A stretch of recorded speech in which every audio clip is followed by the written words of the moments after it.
From Parkersburg to Athens to an all-star in the big leagues, Steve Swisher is an Ohio Bobcats legend. He's had a life in baseball, and he's back at Bob Wren Stadium for his jersey retirement. I'm Russ Eisenstein, the voice of the Ohio Bobcats, joined by the Cat legend, Steve Swisher. Welcome back. What does all of this mean to you? Well, number one, it makes me feel like I am a little bit older. But I tell you what, I have such great memories.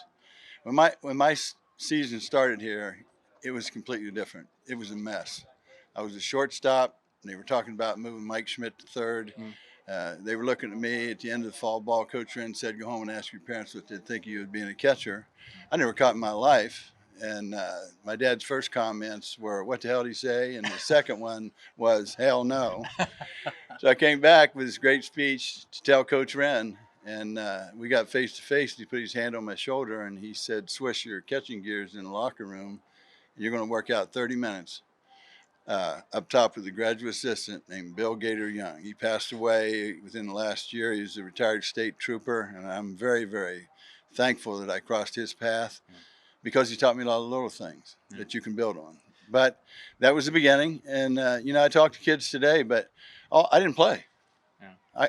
I caught batting practice and I warmed up pitchers. And last game I played in, Terry Winger and I became freshman battery in the history of the College World Series, and what a great honor that was. And then next year was proof time because I thought I'd learned enough, but I hadn't, and I had to keep working.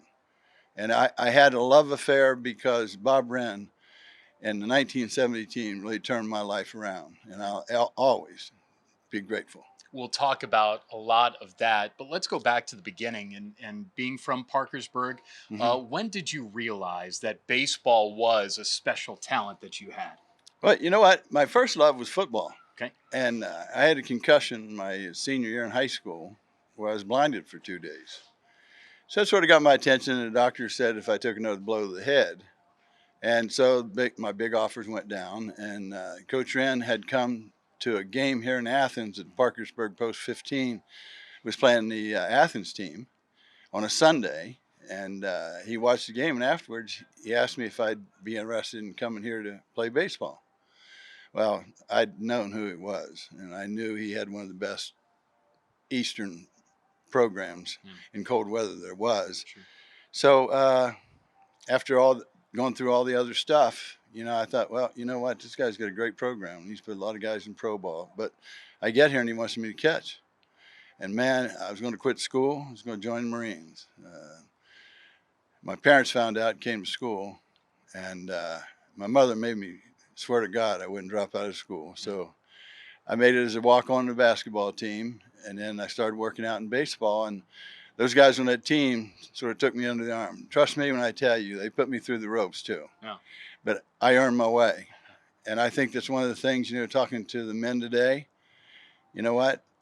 I'm a survivor because I was willing to work and learn what it took for me to be successful. And I learned what winning was all about because that's what Ohio University baseball has always been remembered by me. Life lessons on the field and beyond the field too. 1970 was such a special season for this university, for this baseball program.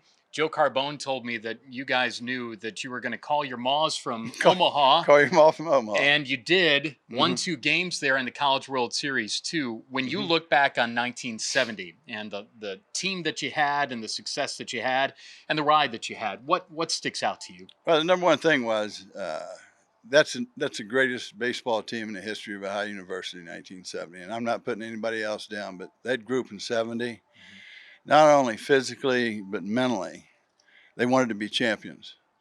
They had a belief in each other, and it was something special to put on the uniform. And that's where I first started learning about pride and tradition. And I see it sometimes getting sort of pushed toward the side. But you know what? There were so many other men before us that wore that jersey, that won during our time and even afterwards. But to learn a true definition of pride and tradition, I'll never forget. So that's why coming back today, in these 2 days, I told my family, I'm not promising about me controlling my emotions because it's been a love affair, and they turned my whole life around. Well, from one emotional guy to another, for sure. This will be a big weekend for you, your family, and everybody associated with the program. You and your career taking the success from a college level to being a pro. We talked off mic that you were drafted by the White Sox. Yeah. I'm a proud Chicagoland native. Hmm. You didn't play on the South Side, but you played on the North Side. You were Yeah. part of what was a 3-player trade Yeah. that turned into a 4-player trade Yeah. for a guy named Ron Santo who had a Yeah. tremendous career. Yes. You were part of the trade with Steve Stone to go Yeah. up to the North That's Side. correct. What do you remember about the early stages of your pro career? Keep your mouth shut and do everything you could to stay successful. But it was so different in the beginning. I'd seen some of these guys play on TV. Now I was playing against them. I was only 22. I'm in Wrigley Field, and I got my first hit there, thank God, and we won. And I think one of the umpires was a guy named Satch Davidson, who was a linebacker at Ohio State, who was on that crew. But it's something that you cannot put into words unless you experience it. It's like anything else, whether it be business, sports, or anything else. But that day, that dream came true.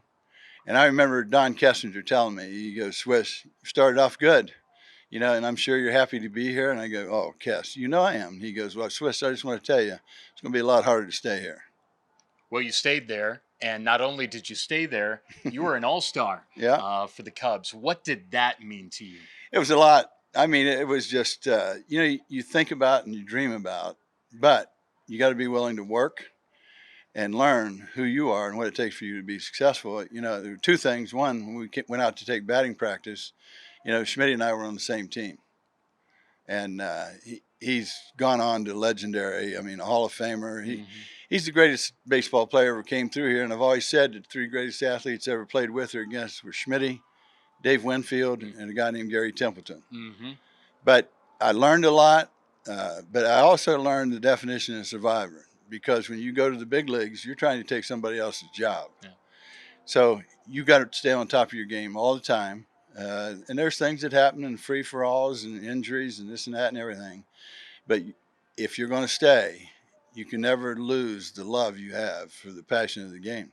Well, that translated from your career as an all-star with the Cubs, traded to St. Louis, traded to San Diego, and then you transitioned into a life of trying to help others achieve the dream that you had. And it started as a minor league manager in Waterloo, Iowa. Waterloo, Iowa. And so many spots in between, out to Reading and PA on every level. Minor league baseball now is a whole lot different than minor league baseball was then. Oh, yeah. But what did you try to do as a manager to impact the lives of those that wanted to be the next Steve Swisher? My first thing I always go back to, do you have dreams and goals? And the second thing is, when was the last time somebody told you you're special? Oh, you think I'm special? Hang around with me. Mentally and physically, we're going to work to be a champion. And my job and my coaches is to straighten you out and make the best you can. The second year, we won a championship in Waterloo, and I don't think they have baseball there anymore. And then I ended up going with the New York Mets, and we went to Binghamton, New York, in '92, and we won another championship. I'd been at AAA for 2 years, and I was ready to manage in the big leagues, but I'm not sure what it was. And there's no excuses. All I got to do is pull out my resume, and I was successful at what I did. People I sent to the big leagues, what I taught them, that I thought they should do on and off the field. But there's two things. As long as you're a part of me, I'm a part of you. So the things you do and the things I do, we represent this organization and this team, and I don't want to be embarrassed. So I've had great fortune to have some great people that played for me, who have contributed in their own ways, and I've had guys that have learned that if you want to be somebody and you're willing to sacrifice, Swish told us you can get there. It's one thing to do that for yourself and for your family, but to impact so many other lives as well is incredibly impressive. I know you're so proud of your entire family, but we've got to talk about Nick Swisher, your son, who had such a great pro career. Yeah, he did. Starting with the A's and going to the White Sox and with Cleveland and the Yankees and the Braves and back to New York, and he won a World Series championship in the Bronx. One. What did his career mean to you? Tell you what, when you got family involved in success, and especially athletics, we tried to talk about the same thing. You know, you've got a chance to be somebody. Thing is, you know, you got to be consistent in your workout.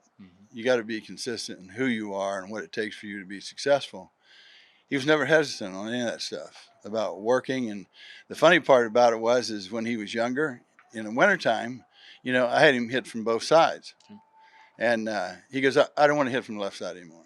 I go, what do you mean you don't want to hit? And he goes, they can't get me out right-handed. I want to I said, okay, fine. So after high school, I said, you know what, in American Legion, you're going to switch hit. I don't care how good or how bad you do. I just want to see where you're at and see what we can talk about and maybe do it. Well, turned out he had more power from the left side than he did the right side. And so it was a fun journey for a father and son.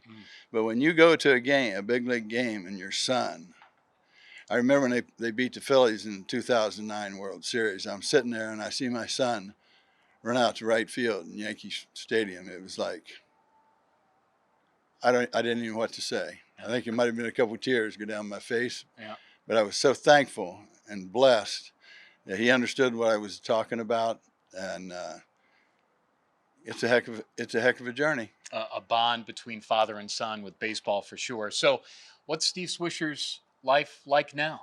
Oh man, I'm not sure you know what, I'm a busy guy for years, you know, almost 24 hours a day. You know, I'm in the office, I'm writing notes, I'm evaluating this and I'm evaluating that, and then I get retired, and I still work out with kids every once in a while. And because I think in America today, not that I'm anybody special, but I'm on a mission, and we have so many kids that have not heard a positive influence in their life.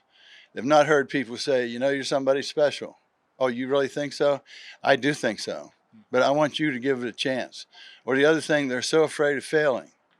You know, and it's not the way it is, baby.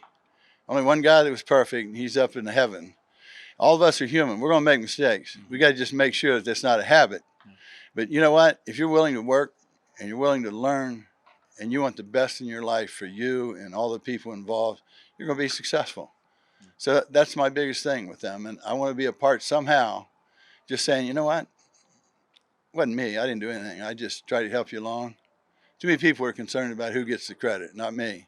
I want to see people have good lives. I want to see them be successful. I want to see them adapt and adjust, you know. And as long as they do that for themselves, they're going to be okay with their life and the people and their families and things like that, whether they remember me or not. You know, it's just like tomorrow when I talk, you see that name right there on that second one next to the greatest player here. That guy's about dreams and goals.